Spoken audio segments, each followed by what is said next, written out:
ఒక సేవకుడు ప్రభువైన యేసుక్రీస్తు అని ప్రకటించేటువంటి ఒక పాస్టర్ ఎలా ఉండాలి అనే దానికి క్వాలిఫికేషన్స్ ఉన్నాయి. అందులో నిందారహితుడు, ఏకపత్ని పురుషుడు, ధనాపేక్ష లేనివాడు అని చాలా క్వాలిఫికేషన్స్ ఉన్నాయి. ఇందులో బైబుల్ చాలా స్పష్టంగా ప్రభువైన యేసుక్రీస్తు అని ప్రకటించేటువంటి వ్యక్తి ఏకపత్ని పురుషుడై ఉండాలి. అంటే వ్యభిచారం లేనివాడై, వ్యభిచారం చేయకుండా ఉండేవాడు అయి ఉండాలి. ఇక్కడ ఒక విషయాన్ని మీరు ఆలోచించండి. ఒక టీచర్ క్యారెక్టర్ని కోల్పోయాడు అనుకో, ఉదాహరణకి వ్యభిచారం చేస్తున్నాడు అనుకోండి, ఆ టీచర్ వల్ల సొసైటీకి నష్టం లేదు. ఎందుకు అంటే ఆ టీచర్ చెప్పేటువంటి పాఠం అన్నది తను సొంతంగా చెప్పేటువంటి విషయం కాదు, టెక్స్ట్ బుక్ లో ఉన్నదాన్ని వివరిస్తాడు అంతే. ఈ వ్యక్తి ప్రవర్తన ఆ పాఠం మీద ప్రభావాన్ని చూపించదు. కానీ ఒక సేవకుడు ఎప్పుడైతే తన క్యారెక్టర్ని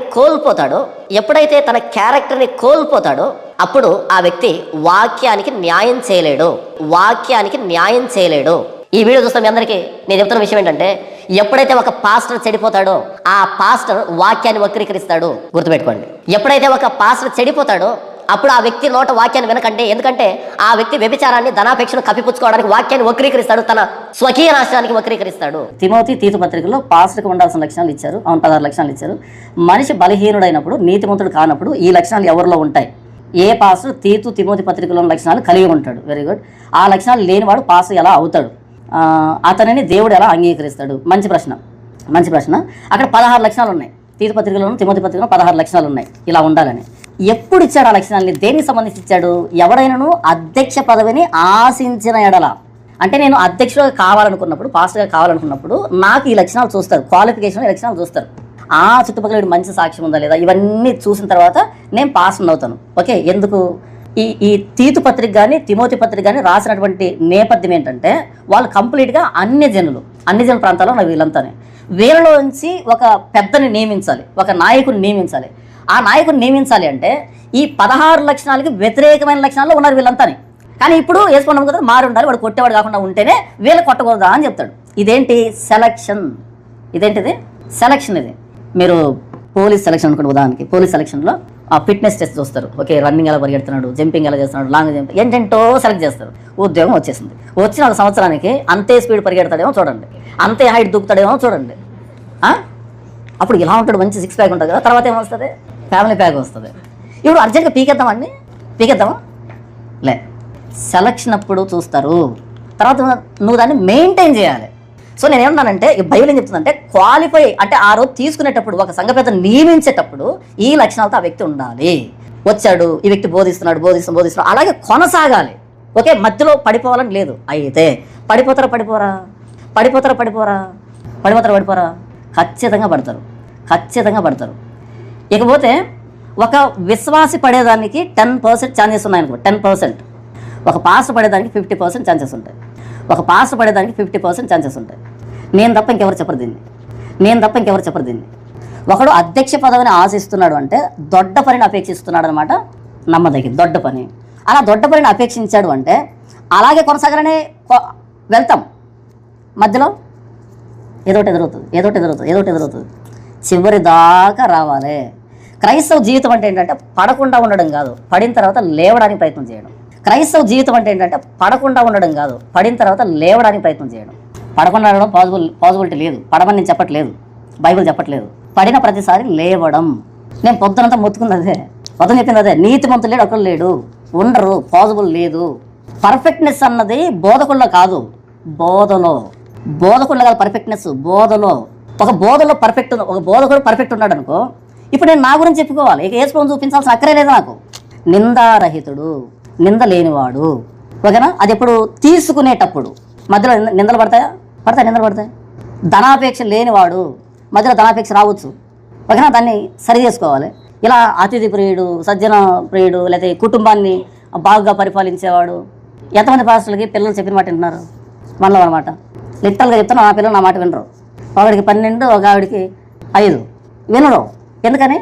నన్ను వాళ్ళు చూసేది ఆదివారం ఒక రోజు, ఆదివారం ఉదయం సాయంకాలం దాకా చూస్తారు. ఆ తర్వాత నేను కనపడను, వాళ్ళు కనపడరు. మళ్ళీ నేను వెళ్ళేది ఇప్పుడు శనివారం సాయంకాలం వెళ్తాను. అప్పుడు నిద్రపోయాడు. అడిగిన వాటి సమాధానం చెప్పు. ఏంటి చెప్పు? మనసాక్షితో చెప్పు. ఓకే, పని మనిషి విషయంలో నేను బిహేవ్ చేసిన విధానంలో రాజమండ్రి వెళ్తా నువ్వు చెప్పడానికి ఆంతర్యం ఏమిటి? కాదని చెప్పింది కదా, మీరు ఇల్లేదా? ఏమని?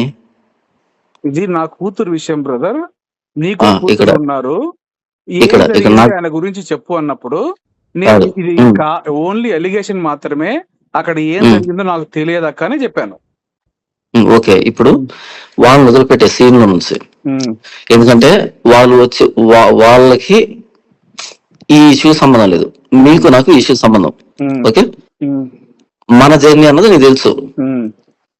ఇప్పుడు ఈ జర్నీలో వాళ్ళు నీ కొత్త వ్యక్తులు, నా ద్వారా పరిచయం వ్యక్తులు, మధ్యలో వచ్చిన వ్యక్తులు. ఇప్పుడు నీతో ఉన్నంత చనువు నేను వాళ్ళకి ఇవ్వలేదు. ఓకే, నువ్వు ఏం చేశాను, ఎలా ఉన్నాను అనేది కంప్లీట్ గా తెలుసు. ఇప్పుడు కొత్తగా నేను చెప్పాల్సిన అక్కర్లేదు. ఇలాంటప్పుడు వాళ్ళు వచ్చి నిన్ను జాన్ పాల్ క్యారెక్టర్ ఏంటి అని అన్నప్పుడు, ఇప్పుడు అంటే దానికి ఊతమిస్తూ ఇలాంటి విషయాన్ని చెప్పడం అవసరమా, లేకపోతే ఫస్ట్ నాతో డిస్కస్ చేయాలన్నా? అక్కడ ఏం జరిగింది, వాళ్ళ ఏం కూతురుతో ఏం జరిగింది, ఈ విషయాలన్నీ ఆమె చెప్పింది. హైదరాబాద్కి వచ్చినప్పుడు మీరిద్దరు ఎంత క్లోజ్ గా ఉన్నారో చూశాను నేను. చూసినప్పుడు నాకు కూడా అనుమానం వచ్చింది, కాబట్టి ఇది నిజమేమో అని చెప్పాను. ఓకే, క్లోజ్ గా ఉంటే ఏమున్నట్టు నాకు తెలియదు, అది నీకు తెలియాలి. ఇప్పుడు నేను చెప్పలేదు, నేను ఇప్పుడు నువ్వు చేసావు, నేను ఏది చెప్పకపోయినప్పటికీ నువ్వు నా గురించి సోషల్ మీడియాలో ఇంత చెప్పావు, నేను నీ గురించి చెప్పలేనా? నాకు సోషల్ మీడియా లేదా? నేను చెప్పాను, నీ దగ్గర నుంచి మోసం చేసి నేను ఇన్ని తీసుకున్నానని చెప్పావు కదా, ఇవన్నీ తీసుకొని నేను ఎవరికైనా ఇవ్వలేనా ఒకళ్ళు తీసుకొని ఉంటే? ఇప్పుడు వ్యతిరేకంగా ఎవరికైనా ఇస్తే నాకు బెనిఫిట్ రాదా? రాదు. నెక్స్ట్ మినిట్ లోపల కూర్చుంటావు. అవునా? నెక్స్ట్ మినిట్ లోపల కూర్చుంటావు. అదే అంటున్నాను, అన్నిటికీ రెడీ చెప్తున్నాను. ఓకే, పర్లేదు, దాని గురించి మాట్లాడుతున్నాను, దాని గురించి వెళ్దాం. చెప్పు. ఓకే, ఇప్పుడు క్లోజ్ గా ఉన్నాము అంటే మనం ఉన్నటువంటి క్లోజ్నెస్ కి పక్క తీసుకుని వెళ్ళి అన్న ఎందుకు క్లోజ్ గా ఉన్నారు, ఏం జరిగింది అని అడిగేటువంటి రైట్ మీకు లేదా? నేను అసలు ఆ టాపిక్ నేను మీ దగ్గర ఎత్తలేదు. నాకు ఎప్పుడు ఆమె వచ్చిన తర్వాత చెప్పింది, మీరు వెళ్ళిన తర్వాత కదా చెప్పింది నాకు ఈ విషయము.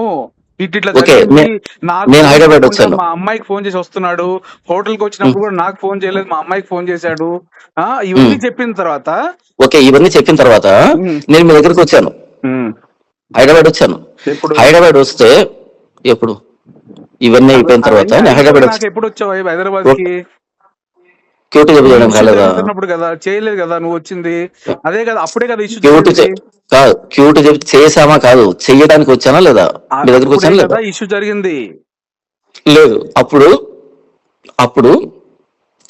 అన్న ఈ విధంగా నైట్ కాల్ చేసింది, ఈ విధంగా మాట్లాడింది, నేను ఈ విధంగా మాట్లాడాను అని నాకు ఎందుకు చెప్పలేదు? ఎప్పుడు? మీ దగ్గరకు వచ్చినప్పుడు. ఆల్రెడీ నైట్ కాల్లో మాట్లాడాను. ఓకే, ఏమని ఇదే విషయం ఎందుకు చెప్పాలి విషయం మాట్లాడాం కదా. నా చెప్పలేదే, ఏం చెప్పాను నాకు అసలు? ఇప్పుడు అక్కే చెప్పింది కదా, నేనే చెప్పాను ఇక్కడ అక్కను వదిలిపెట్టే చెప్పాను అని చెప్పింది కదా. ఇక్కడ అక్కను వదిలిపెట్టే మన ఇద్దరం మేము మాట్లాడుకుందాం, ఓకేనా? నేను హైదరాబాద్ దగ్గరకు వచ్చినప్పుడు, ఇంటికి వచ్చినప్పుడు శుద్ధ పూసలాగా మన ఇద్దరం ఇది అని చెప్తున్నావు. ఇప్పుడు సోషల్ మీడియాలోకి వెళ్ళిన తర్వాత ఈ కాల్ ఎందుకు చేసావు? సోషల్ మీడియాకి వెళ్ళి చేయొచ్చు కదా ఈ కాల్. మళ్ళీ చేస్తాను. ఇప్పుడు ఈ రోజు మళ్ళీ చేస్తాను, అవసరం ఏంటి? ఈ రోజు మళ్ళీ చేస్తాను. ఇప్పుడు నాకు క్లారిటీ కావాలి. నువ్వు చెయ్యి, క్లారిటీ కావాలి, చెయ్యడమే నాకు కావాలి. ఎందుకంటే ఇప్పుడు నీ గురించి ఎవరో బయట పెట్టట్లేదు, నీ గురించి నువ్వే పెట్టుకుంటున్నావు. అది ఓకే, అదే అంటున్నా, చెప్తాను. బయట పెడదాం, మొత్తం అంతా బయట పెడదాం, ఏం అక్కర్లేదు, మొత్తం బయట పెడతాం. కాల్ మొత్తం 2 గంటల 26 నిమిషాలు రికార్డింగ్ నా దగ్గర ఉంది, అది కూడా బయట. ఓకే, ఏమి ఇబ్బంది లేదు. రికార్డింగ్లు పెట్టడం అన్నది ఇల్లీగల్, ఓకేనా? ఇల్లీగల్. దాని ఇప్పుడు వెళ్తాను టోటల్ గా మొత్తం అంతా బయటకు వస్తుంది. ఏముండదు ఇక్కడ, మొత్తం అంతా బయటకు వచ్చేస్తుంది, అంత బయటకు వచ్చేస్తుంది. ఈ కాన్సిక్వెన్స్ రెడీగా ఉండి అంతే, ఇంకేం లేదు. 100% రెడీ. ఈ కాన్సిక్వెన్స్ రెడీగా ఉంది. 100% నేను రెడీ. చెప్తాను. నా రికార్డింగ్లు పెట్టుకొని, నా ఫోన్ ట్యాకింగ్ చేసుకొని, నా కాంటాక్ట్స్ తీసుకొని వీళ్ళు నన్ను మానసికంగా వేధిస్తున్నారు, బ్లాక్ మెయిల్ చేస్తున్నారు. ఇది ఇవ్వబోతున్న కంప్లైంట్. ఇప్పుడు దీనికి రెడీగా ఉంటాం. ఓకే, సరే అయితే ఇప్పుడు 2 రోజులు లైవ్ పెట్టినాయన్ని, సరే లైవ్ పెట్టి మానసిక వేదన చేసినాయన్ని ఎవరు? ప్రతి దానికి ఆధారం చూపించాను. నువ్వు చూసిన దానికి, నువ్వు మాట్లాడిన దానికి, ప్రతి దానికి ఆన్సర్ చెప్పాను. నువ్వు మాట్లాడిన దానికి అసలు నేను కాదు. ఏం మాట్లాడావు? ఒకటే నేను అడిగినా చెప్పు. నా నోటితో నేను చెప్పలేని విషయాలు ఉన్నాయన్నావు. ఏంటవి? ఇవే ఏవి? ఇందులో చెప్పే ఉండదు. నేనే పెడతాను. నేను లైవ్ పెట్టి చెప్తాను నాకు జరిగిందని. దీంట్లో చెప్పలేని విషయం ఏముండదు. సార్ చెప్పండి అయితే, లైవ్ చెప్పండి ఇవే విషయాలు. అదే అంటున్నాను, చెప్పలేని విషయం ఏంటి? మీరు ఏం చేశారని ఇప్పుడు రాజమండ్రి అక్క నాకు ఏం చెప్పిందో అవన్నీ, ఇప్పుడు నేనేం చెప్పాను అవన్నీ కూడా చెప్పండి మీరు. అవన్నీ చెప్తాను, నేనే చెప్తాను. మీరే చెప్పండి. ఆ స్వాతి అవన్నీ పోసుకొచ్చినట్టు అబద్ధాలు చెప్పిన పేర్లన్నీ ఎవరియో అవన్నీ చెప్పండి మీరు. అవన్నీ హైదరాబాదు జీవన్ జ్యోతిలో ఒక అమ్మాయిని పెట్టింది. ఆ అమ్మాయి ఎవరు? ఆ అమ్మాయి కోసం నాకు తెలియకుండా మీరు సెక్యూరిటీతో మాట్లాడి 2 రోజులు హైదరాబాద్ ఎందుకున్నారో ఇవన్నీ చెప్పండి. ఇవన్నీ కావాలి. అదే రాయచూట్లో రూమ్ తీసుకొని ఆ రూమ్ లో ఎవరిని పెట్టుకుంటున్నారో ఇవన్నీ కూడా చెప్పండి. పోసగుచ్చినట్టు చెప్తాను. ఇవన్నీ పోసగుచ్చినట్టు చెప్తాను. ఓకే, రెడీగా ఉండు. ఓకే, పోసుకొచ్చినట్టు చెప్తాను. ఏ విషయం నేను ఎవరితో చెప్పలేదు కాబట్టి చెప్పడానికి ఏముంది ఇక్కడ? దానికి రెడీగా ఉండు. దీనికే రెడీగా ఉండు. వచ్చిందా? దీనికే రెడీగా ఉండు. మొత్తం అన్ని స్క్రీన్ షాట్ తో సహా ఉన్నాయి. నువ్వు పోలీస్ కేసు కంప్లైంట్ ఇస్తాను, నువ్వు బెదిరించడం వల్ల ఏం జరుగుతుందో కూడా చూస్తావు నువ్వు. ఓకే, ఇద్దరం చూద్దాం. ఓకే, ఏం జరుగుతుందని ఇద్దరం చూద్దాం. ఓకే, ఇద్దరం రెడీగా ఉండు. Okay bye. Okay, ready.